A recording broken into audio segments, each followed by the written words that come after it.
Convido você a abrir a sua Bíblia no livro de Números, Números capítulo 20. Quarto livro da Bíblia, Números capítulo 20.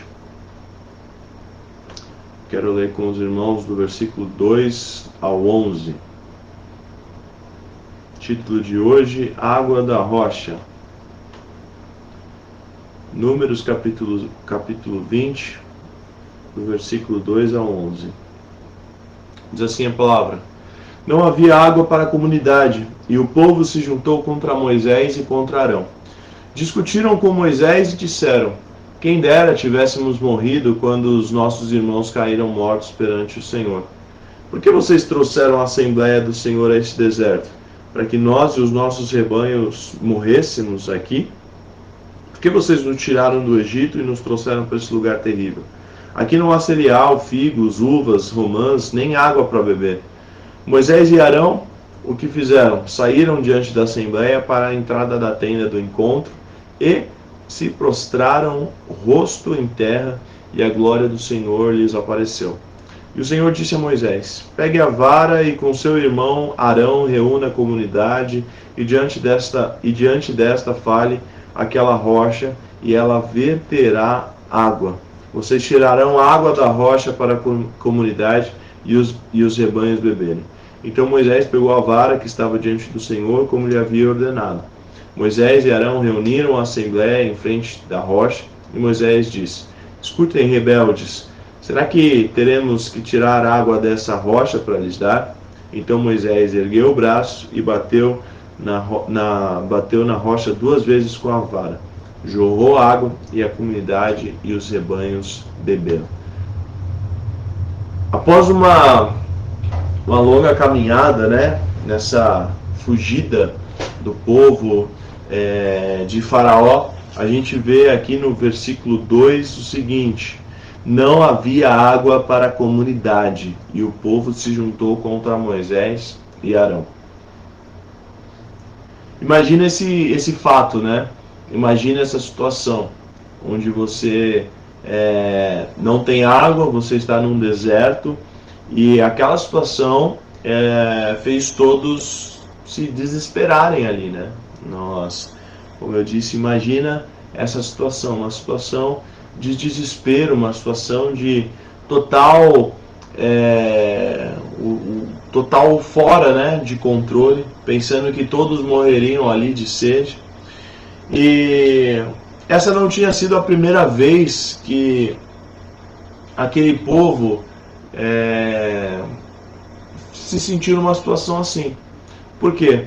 Porque eles viram muitos milagres até chegar naquela situação.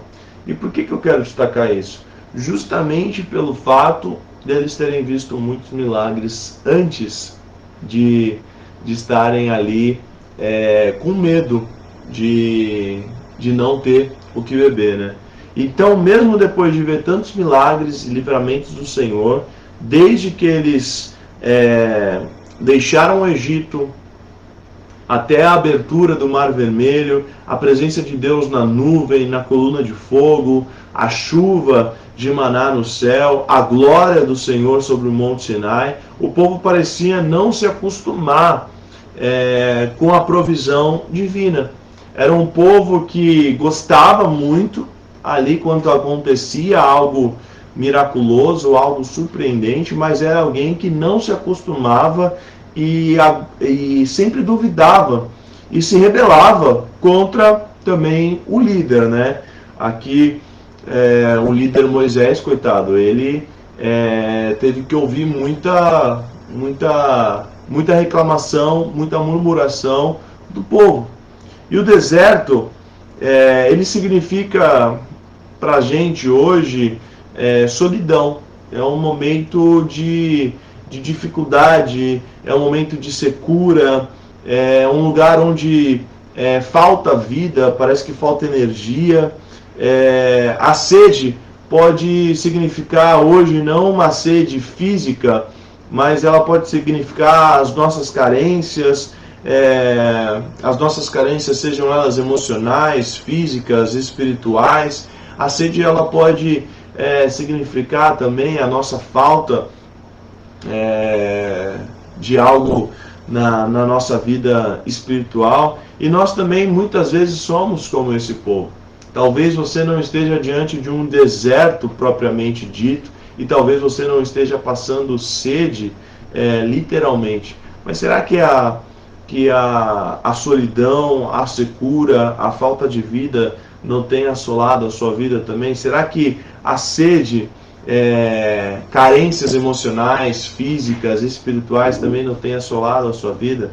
E nós também somos muitas vezes como esse povo. O que nós fazemos quando nós estamos num deserto e passamos por secas? Nós reclamamos.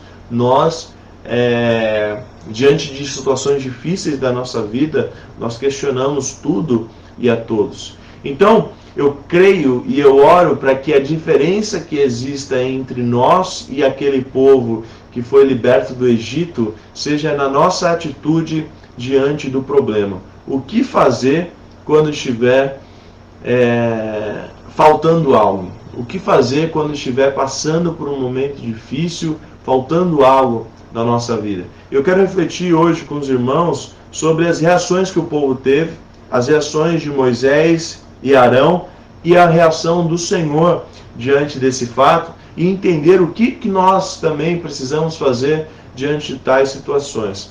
Então, a gente vê que no versículo 3 a 5, o povo fez o quê? Discutiram com Moisés e disseram: quem dera tivéssemos morrido quando os nossos irmãos caíram mortos perante o Senhor. Por que vocês trouxeram a Assembleia do Senhor a este deserto, para que nós e os nossos rebanhos morrêssemos aqui? Por que vocês nos tiraram do Egito, nos trouxeram para esse lugar terrível? Aqui não há cereal, figos, uvas, romã e nem água para beber. Então, a gente vê aqui um povo que sempre ficava dizendo: por quê? Por quê? Por que você fez isso? Por que você fez aquilo? Por que você está...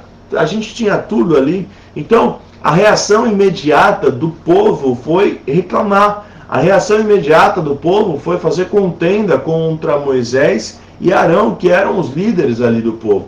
Todos sabiam que não adiantava murmurar. Fazendo isso, o que acontece quando alguém que está reclamando? Talvez uma pessoa que está reclamando, ela começa a falar um pouco mais, de forma mais elevada. O que acontece isso? Uma pessoa que está passando sede, começa a reclamar, começa a falar bastante. O que automaticamente acontece também? A pessoa se cansa mais e gastando ainda mais energia. E essa é uma reação muito comum quando a gente passa por problema. Reclamar é quase algo natural do ser humano. Inclusive, se a gente não vê alguém reclamando diante de uma situação onde a gente diz: não tem como não reclamar, a gente até se assusta. A gente fala: poxa, nossa, que pessoa controlada, que pessoa diferente. Então, reclamar é quase algo natural do ser humano. Mas deixa eu te contar um segredo: reclamar não resolve o problema. Às vezes nós sentimos como Moisés e Arão. Parece que está vindo todo mundo sobre a gente exigir algo. E na verdade, isso acontece porque justamente as pessoas estão sedentas. Por isso as pessoas reclamam, porque tem sede, necessidade de atenção, necessidades de carinho, amor, e principalmente a maior necessidade do ser humano, que é Deus, para salvá-los dessa secura dos desertos da vida. Eu sempre penso, quando alguém nos responde com reclamação, com algo pesado, com algo duro, é porque a pessoa está tendo necessidade de algo. E às vezes a gente consegue perceber isso quando a gente é o ouvinte ou aquela pessoa que está vendo a situação. Quando é com a gente, é diferente. Ontem, por exemplo, nós saímos aqui do culto e nós precisávamos passar num lugar por conta de trabalho ainda, um apartamento que a gente precisava ver para um cliente, e a Dani desceu para falar com o porteiro e eu aguardei no carro, conta do estacionamento. E logo que ela voltou com um semblante diferente. Eu perguntei, nossa, Dani, o que aconteceu, né, e tal. E ela falando o quanto aquele porteiro tinha sido rude com ela. Eram 9h30, a mulher grávida, e ela ficou tão assustada ali com a forma com que ela foi tratada por aquela pessoa. E eu dizia para ela, amor, com certeza aconteceu alguma coisa no dia desse homem, com certeza ele está passando uma situação difícil e tudo mais. E acontecem essas coisas na nossa vida. Alguém que às vezes não tem nada a ver com a situação também acaba levando as consequências disso. Para a gente ver como a secura também das nossas vidas, ela traz coisas não negativas não só para a própria pessoa, como pessoas ao redor. Jesus, ele também passou por um deserto. E lá ele suportou a sede por 40 dias. E a gente não vê Jesus murmurando em momento algum. Falando, nossa, que sede. Nossa, tudo que eu queria era beber uma aguinha. Não. Se Cristo enfrentou desertos, por que a gente não deve enfrentar desertos também? Sabe? A palavra de Deus diz que o justo passando pelo vale faz dele um manancial. Isso está lá em Salmos 84, versículo 6. Quando passar, então, meu irmão, pelos desertos da vida, aprenda uma coisa: não reclame. Lamentações 3:26 diz assim: bom é aguardar a salvação do Senhor, e isso em silêncio. Há momentos, como diz Eclesiastes 3, de estar calado, sabe? Ore mais, passe mais tempo com o Senhor. Você não está sozinho, está com Deus. Apenas creia que Deus vai intervir, espere a provisão do Senhor, sabe? Se a gente aprendesse essa coisa simples de não reclamar, muitas coisas estariam diferentes na nossa vida. Porque eu creio que a reclamação, ela não traz, como eu disse, malefícios apenas para as pessoas que estão ouvindo aquela reclamação, mas também traz principalmente para a nossa vida. O que Moisés e Arão fizeram? Logo depois de ouvirem todas essas reclamações, eles não abriram a boca diante do povo. A Bíblia diz assim: Moisés e Arão saíram diante da assembleia para a entrada do templo, se prostraram com o rosto em terra, e a glória do Senhor apareceu. Então, eles não apenas oraram, como saíram da presença daquelas pessoas que estavam reclamando, para ir se humilharem diante do Senhor, para irem ali, orarem e se humilharem diante do Senhor. A palavra de Deus diz que eles lançaram o seu rosto em terra, prostraram o seu rosto em terra. Igreja, há momentos que para orar é preciso se retirar, é preciso ficar calado. Você viu, veio o versículo 5 com as reclamações, tal, porque isso, porque aquilo. Você vê no 6 que eles não abriram a boca, eles não quiseram justificar. Nossa, mas a gente já fez tanta coisa por vocês. Nossa, mas Deus já fez tudo isso por vocês. Será que vocês não estão vendo? Fica calmo, fica tranquilo, que não sei o que. Não, eles fecharam a boca, se retiraram e se humilharam diante do Senhor. E eles se jogaram no chão diante de Deus para implorar pela solução para aquele problema. Então, em situações que a gente não sabe o que fazer, o melhor a se fazer não é ficar buscando alternativas com outras pessoas. Lamentações 3:29 diz: põe a tua boca no pó, talvez ainda haja esperança. Meu irmão, não adianta ficar buscando a solução dos nossos problemas com todos à nossa volta. Não adianta ficar murmurando, reclamando das situações da nossa vida sem nunca ter dobrado o nosso joelho e orado por tal situação, por aquilo. Então, eu sempre falo, a gente erra porque a gente erra em coisas simples da nossa vida. O resultado do versículo 6 dessa oração foi o seguinte: a glória do Senhor apareceu. A presença de Deus estava ali com Moisés e Arão. Se eles ficassem chorando, se eles ficassem tentando se fazer de coitadinhos ali diante daquela situação com aquelas pessoas, eu tenho certeza que a glória do Senhor ela não ia aparecer ali. com certeza a gente não leria na Bíblia, e eles ficaram se justificando, ficaram se fazendo de coitadinhos e a glória do Senhor apareceu. Não, o inimigo muitas vezes quer que a gente se sinta como coitados, cheios de autopiedade, porque sabe que isso provoca revolta e não nos permite orar. Quantas vezes você já ficou falando de problema com outros e esse problema só ficou na fala com outros e você não colocou o seu problema diante do Senhor, não foi orar diante do Senhor? Então saiba ficar calado também, meu irmão, e abra os seus problemas, as suas dificuldades para aquele que pode, de fato, resolver essas situações. Eu me lembro de várias situações que eu gostaria de falar coisas para pessoas, sabe? Diante de situações, de mandar uma mensagem, tentar me justificar, tentar mostrar, mas Deus me ensinou isso. Saiba ficar calado e no momento certo eu vou agir, eu vou fazer. Então, quando você estiver passando por desertos, se você estiver sentindo sede, se lance aos pés do Senhor. A glória do Senhor vai aparecer e Ele vai te mostrar, Ele vai te revelar. Deus só mostra a sua glória para quem se rende à sua presença, para quem se rende aos seus pés. Então, meu irmão, tente mudar um pouco como você tem agido. E procure fazer isso, procure se lançar diante da presença do Senhor.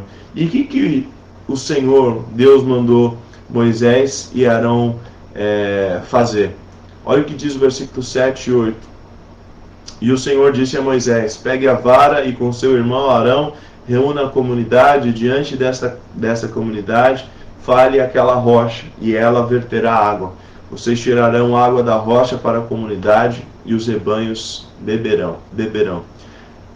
Ali não tinha água, mas como a gente viu, tinha uma grande rocha ali. Mais uma vez o Senhor surpreendeu o povo ali com a sua misericórdia. Ele mandou Moisés pegar a mesma vara que se transformou em cobra, transformou em água e transformou a água em sangue no Egito e abriu o Mar Vermelho. Agora ele deveria pegar aquela mesma vara e tocar na rocha. A gente viu que da rocha saiu água. Água na rocha. O que representa essa rocha? A pedra, ela representa o quê? A pedra é algo duro, é algo rígido. E a pedra hoje aqui significa situações difíceis, rígidas, duras da nossa vida. Eu contei o exemplo aqui que a gente passou ontem. Pessoas enrijecidas, pessoas cabeça dura, pessoas de coração de pedra. Mesmo que for a situação mais dura ou a pessoa mais difícil, lembre-se de algo. Deus faz brotar água na rocha. Jesus disse: aquele que crê em mim, rios de água viva fluirão do seu interior. Isso significa, você não terá sede. Toda vez que te faltar algo, você sempre terá a água viva que é Jesus. Amém? Deus faz fluir água da rocha. Eu quero concluir lendo o livro de Lamentações, capítulo 3. Lamentações de Jeremias, capítulo 3, os versículos 21 ao 29. Todavia, lembro-me daquilo que também pode me dar esperança. Graças ao grande amor do Senhor é que não somos consumidos, pois as misericórdias são inesgotáveis, renovam-se a cada manhã. Grande é a tua fidelidade. Digo a mim mesmo, a minha porção é o Senhor. Portanto, nele porei a minha esperança. O Senhor é bom para com aqueles cuja esperança está nele, para com aqueles que o buscam. É bom esperar tranquilo pela salvação do Senhor. É bom que o homem suporte o jugo enquanto é jovem. Leve-o sozinho e em silêncio, porque o Senhor o pôs sobre ele. Põe o seu rosto no pó. Talvez ainda haja esperança. Amém? Esse texto de Lamentações ensina justamente aquilo que a gente deve fazer em situações de sede no deserto da vida. Não reclamar, lembrar das bênçãos recebidas do Senhor e se humilhar diante da presença dele. Creia, meu irmão, que o Senhor pode fazer fluir em sua vida água para saciar toda a sua sede, mesmo em meio aos desertos da sua vida, mesmo em meio às situações difíceis da sua vida. Você tem oportunidades para vencer e para buscar a face do Senhor. Amém? Pai, obrigado, Senhor, pela tua palavra. Eu oro para que essa palavra não fique apenas em um estudo que a gente ouve, em uma analogia que a gente faz diante de um estudo da tua palavra. Pai, a minha oração hoje aqui é para que pessoas experimentem essa realidade, essa verdade, Pai. A minha oração é para que a gente, como igreja, possa experimentar esse fluir do Senhor nas nossas vidas, Pai. Que diante de situações difíceis a gente não coloque outras coisas antes da oração. Pai, eu oro para que aquele que está sofrendo talvez momentos de secura em sua vida possa experimentar um rio de Deus, um fluir de Deus em sua história, Pai. Aquele que hoje está passando por uma situação tranquila, uma situação boa, Senhor, possa se lembrar que num momento difícil ele tem a quem recorrer, Pai. E Pai, nos ajuda a permanecermos constantes na Tua palavra, Deus. Nós temos visto tantas pessoas passando por altos e baixos na sua vida, sendo inconstantes na sua caminhada com Cristo. A minha oração, Deus, é para que a gente possa buscar a Tua presença todos os dias da nossa vida. A minha oração é para que a gente seja cheio do Teu Espírito Santo, não uma vez ou outra, um dia ou outro, mas todos os dias da nossa vida, Pai. Nós possamos buscar a Tua presença através da oração, através dos devocionais, através da comunhão, através dos cultos, Pai.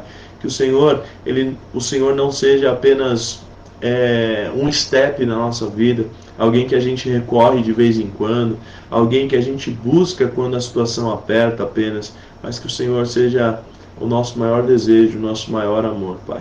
Nossa oração, em nome de Jesus, Pai. Amém.